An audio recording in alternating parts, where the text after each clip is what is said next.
High guys, hello everyone, welcome back to my channel ज्याचं नाव आहे ज्योती नितीन नेवरेकर ब्लॉग्स। तर आज आहे वटपौर्णिमा आणि तयारी जी आहे मस्त जोरदार चालू आहे आणि माझं शंभो करून झालेला आहे। इथे तयारी सगळी झालेली आहे आणि असं म्हणतात की आज 1:30 वाजेपर्यंत वेळ आहे। तर आता वाजले आहेत 12 आणि पूजा वगैरे झालेला आहे। तर स्वयंपाक पण माझा आहे, जसं की काल नितीनचा बर्थडे होता तर स्वयंपाक थोडं मी जास्त बनवलं, कारण आज माझा उपवास आहे। दोन्ही उपवास एकत्र आलेले आहेत, वटसावित्रीचा आणि आज वैभवलक्ष्मीचा। तर हे दोन्ही एकत्र उपवास आहेत माझे।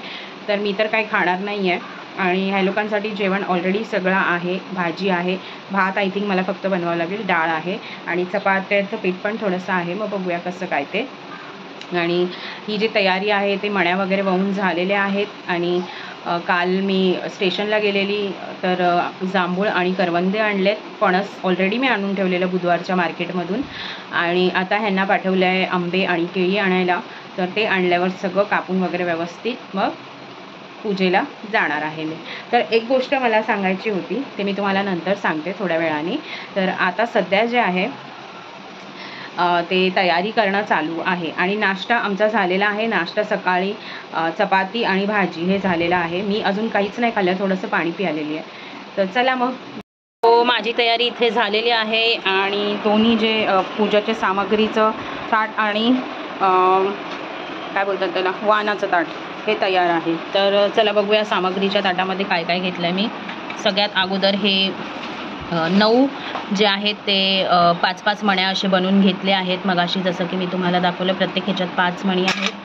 हळदी कुंकूचा करंडा घेतला आहे आणि याच्यामध्ये 5 फळं जे वटसावित्रीच्या पूजेला हे करायचं आहे। खाऊ नकोस हा, प्रसाद द्यायचा आहे। वटसावित्रीची पूजासाठी जे ठेवायचं आहे झाडाखाली 5 फळं ते आहेत। पान मी असे पान वापरलेले आहेत। एक पाण्याचा तांब्या घेतलेला आहे, माचीस घेतला आहे आणि हे धूपस्टिक घेतलं आहे, दिवा घेतला आहे, कापूर घेतलेला आहे, हा धागा घेतला आहे, एक फूल घेतला आहे, खण घेतला आहे, ओटीचं सामान एक फूल घेतलं आहे ओटीमध्ये भरायला आणि नारळ घेतला आहे आणि थोडंसं तांदूळ याच्यामध्ये टाकलं। आणि हा जो ताट आहे हा वाणाचा ताट आहे, ज्याच्यामध्ये मी खायची पानं घेतली आहेत। खायची पानं याच्यासाठी कारण आजच्या दिवशी काय कधीच म्हणजे कुठल्याही झाडाची पानं हे तोडू नये, त्याच्यामुळे मी हे खायची पानं घेतली आहेत, जेणेकरून पानं जे आहेत ते तुम्ही यूज करू शकता आणि खाऊ शकता। सेहतला चांगलं असतं। पावसाळ्यामध्ये पान हे जे असतं हे गरम असतं, तर हे तुम्ही वापरून हे खाण्यामध्ये पण यूज येणार, फेकण्यामध्ये नाही जाणार। आणि हे 5 फळं घेतलेत आणि जर हे पानं अवेलेबल नसतील तर अशा टाईपचे द्रोण येतात।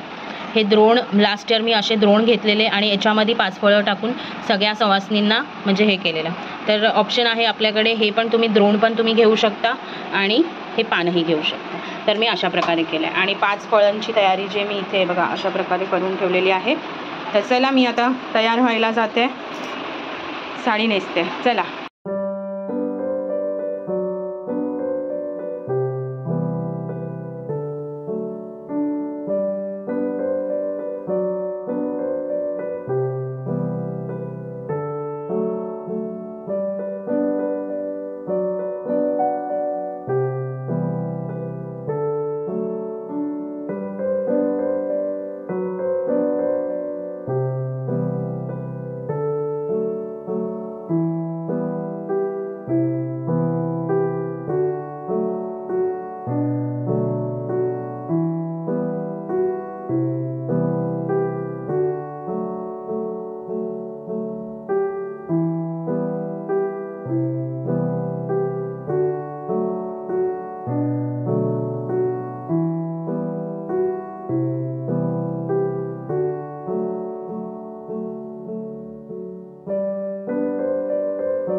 तर माझी वटसावित्रीची पूजा जी आहे ती करून झालेली आहे आणि वटसावित्रीची पूजा कशाला करतात हे सगळ्यांनाच माहिती असतं.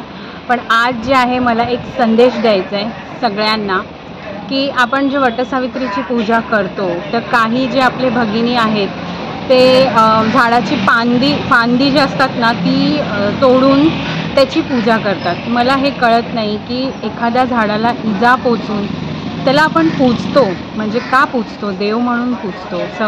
आपलं सवासनी पण जे आहे ते अखंड राहावं म्हणून हे आपण करतो, म्हणून आपण पूजतो आणि त्याचेच फांद्या आपण तोडून आणतो आणि घरामध्ये ठेवून त्याची पूजा करतो. म्हणजे झाड तोडून त्याची पूजा करतो. हे कुठला नियम आहे? म्हणजे मला तर हे बरोबर वाटत नाही. उलट मी तर बोलते की आजच्या दिवशी होईल तेवढे वटवृक्ष लावले पाहिजे. तुम्ही आजूबाजूच्या परिसरात जर तुमच्या इथे झाडं कमी असतील तर तुम्ही तिथे वटवृक्ष लावा आजच्या दिवशी. त्याचं तुम्हाला खूप पुण्य लाभेल कारण त्या दिवशी आपण त्या झाडाची पूजा करतोय म्हणजे त्याचं किती मोठं महत्त्व आहे हे तुम्ही विचार करा. त्याच्यामुळे प्लीज असं करू नका. फक्त वटवृक्ष नाही बोलत आहे मी, कुठल्याच झाडाची फांदी तोडू नका, कुठलंही झाड तोडू नका. कारण कसं आहे की आपल्या पृथ्वीवरती झाडं जे आहेत ते खूप खूप कमी होत चालले आहेत आणि त्याच्यामुळे आपल्या आपलं पर्यावरण आहे त्याच्यावरती खूप बेकार म्हणजे परिस्थिती आलेली आहे. म्हणजे ऊन येतं आहे तर एवढं येतं आहे, गरमी येते एवढी येते ज्याचा काही हिशोब नाही. पाऊस पडतोय तर म्हणजे प्रत्येक गोष्टी बेधुंद आहेत ज्याला काही लिमिटच नाही आहे. ते याच्यामुळेच सगळं डामाडोल होत चाललं आहे. व्यवस्थित एक बोलताना स्थिर लेवलला काहीच नाही आहे. पहिले असं नव्हतं का? कारण झाडं जे आहेत ते नाहीच आहेत. मुंबईमध्ये तर नाहीच्या बरोबरच आहे. आउट ऑफ मुंबई तरी या साईडला थोडे तरी झाडं दिसतील पण मुंबईला अजिबात झाडं नाही आहेत. त्याच्यामुळे प्लीज माझी ही विनंती आहे की आजच्या दिवशी होईल जर बोलतात ना पॉसिबल असेल तर तुम्ही एक वटवृक्ष नक्की लावा. नाही लावू शकत तर दुसरं झाड लावा आणि नाहीच लावू शकत तर ॲटलिस्ट झाडं तोडू नका, फांद्या तोडू नका, पानं तोडू नका. मी तुम्हाला पर्याय दिलेला आहे जे आपण पान वापरतो वाण देण्यासाठी त्याच्याऐवजी आपण खायचं पान वापरू शकतो. मगाशीच मी सांगितलं खायचा जो पान असतो तो वापरू शकतो आपण. अदरवाईज आपण द्रोण आहेत ते वापरू शकतो. तर ऑप्शन दिलेला आहे. आपलं जे पर्यावरण हे नष्ट होत चाललं आहे हे कळत नाही आहे काही लोकांना. तर प्लीज असं करू नका. होईल तेवढं झाडं लावण्याच्या पाठीमागेला जा, तोडण्याच्या नाही. तर हेच होतं माझं आजचं मेसेज.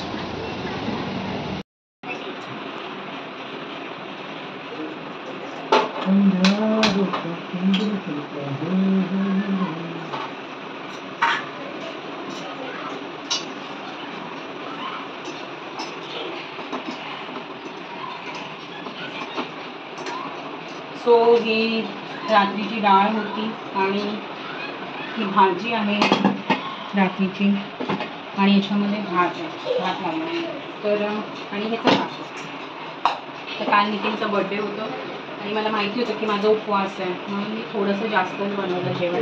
म्हणजे दुपारी हे तिघंजणं जेवू शकतात म्हणजे टेन्शन नाही की हां बाबा मला जेवण बनवायची गरज नाही.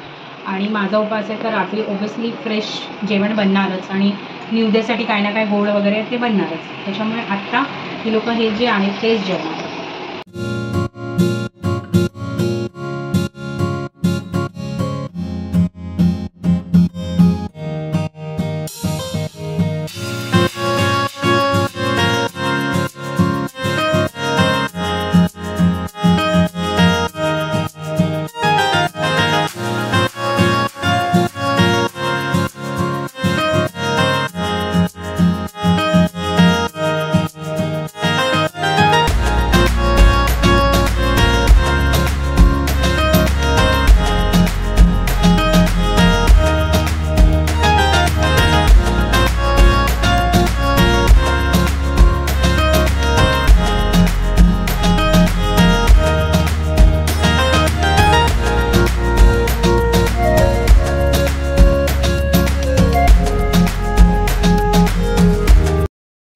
आणि आता झाली आहे संध्याकाळ आणि माझी वैभवलक्ष्मीची जी पूजा आहे ती मांडून झालेली आहे.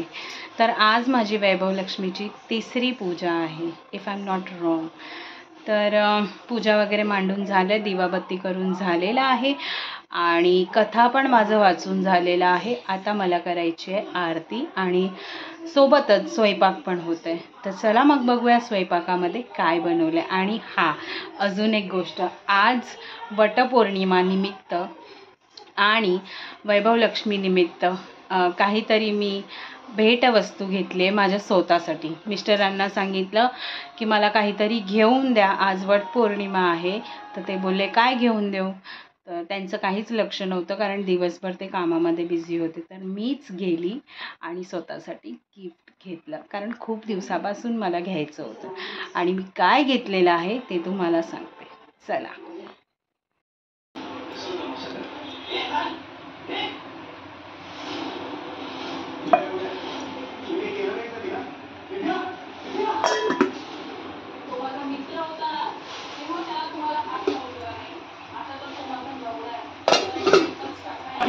दर शनिवारी आणि रविवारी रात्री 9 वाजता आपल्या झी मराठीवर.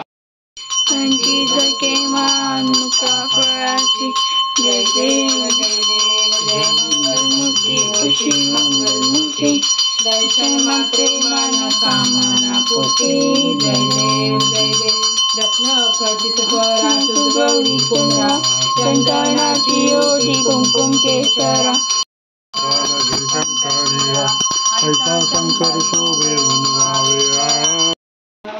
तर आरती वगैरे झालेली आहे आणि आता मी हे खोलणार आहे, ओपन करणार आहे पाकिट की एक्झॅक्टली मी काय आणलं आहे.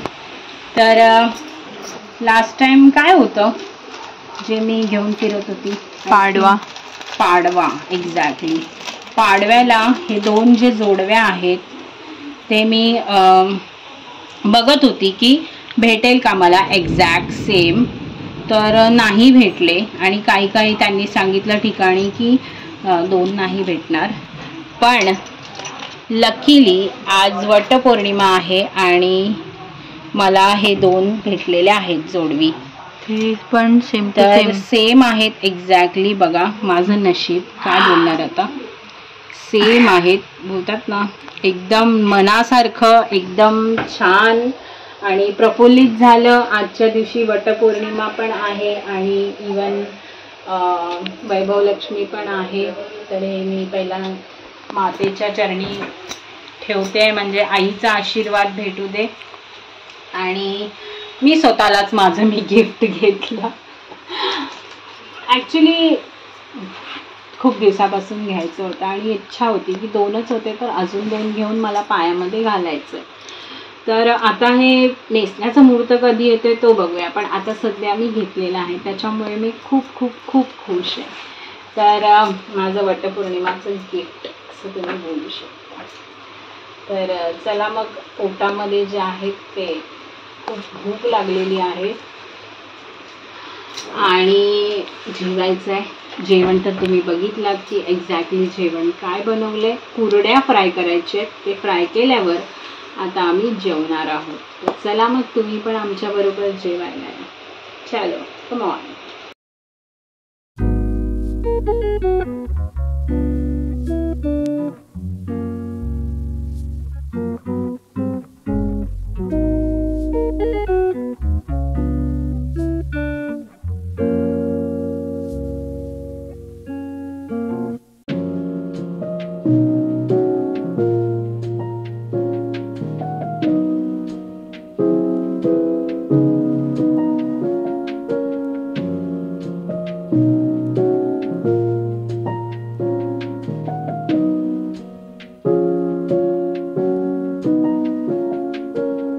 साडी नेसण्याचा प्रयत्न करते पण तिला काही केल्या साडी नेसता येत नाही आणि एजेच्या शिक्षेमुळे ती काही बोलायलाही तयार नाही. तिला अशी सुनांची फिरकी घेणार की हा डाव तिच्यावरच उलटतात. किती दिवसांनी आलंय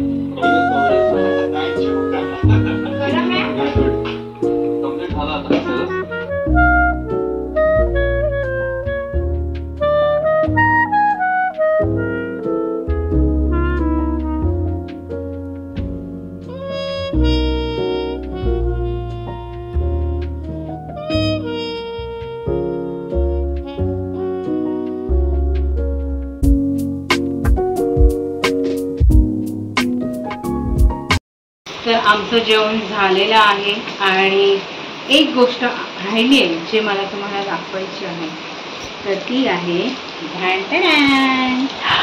आय होप सो की साडी मी तुम्हाला दाखवली आहे. येस, याच्याबरोबर नेटची साडी होती आणि ही साडी होती, दोन्ही साडी मी तुम्हाला दाखवली.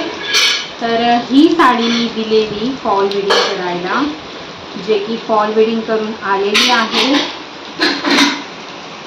आणि त्याचा ब्लाऊज पण शिवून आलेला आहे.